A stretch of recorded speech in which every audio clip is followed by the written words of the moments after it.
On a bright, sunny afternoon, young Alice sat on the riverbank with her older sister.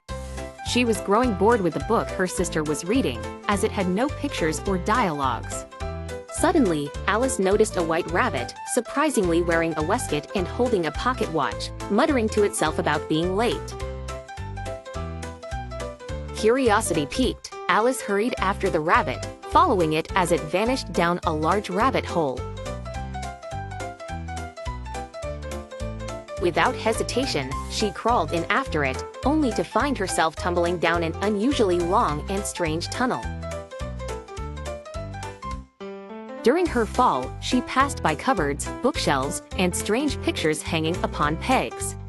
Landing softly, she found herself in a peculiar hallway lined with doors. The rabbit had disappeared, but Alice's exploration led her to a small glass table with a tiny gold key. She discovered that the key would open a small door leading to a gorgeous garden, but she was too big to get through.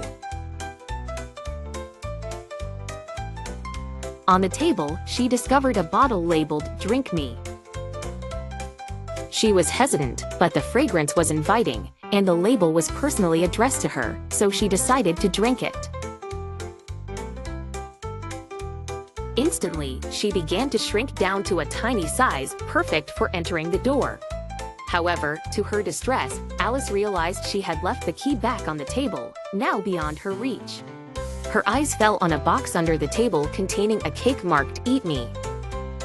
With a bite, she grew massively, filling the room. After trying different combinations of shrinking and growing by sipping and nibbling, she finally managed to get into the enchanting garden.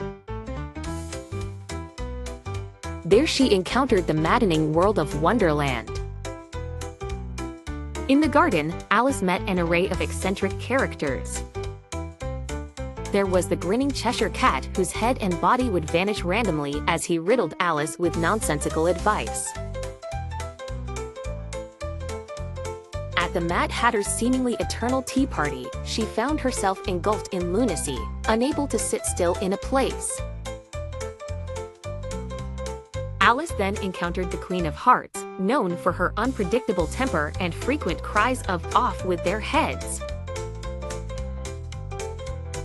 Despite her fiery temper, Alice played croquet with her, using live flamingos as mallets and hedgehogs as balls. During a peculiar courtroom scene, Alice courageously stands up against the false accusations. Gradually, the absurdity closed in on her, and she felt herself being drawn back into reality. Suddenly, she awoke back on the grassy bank. Alice realized her adventure through Wonderland was nothing more than a peculiar daydream.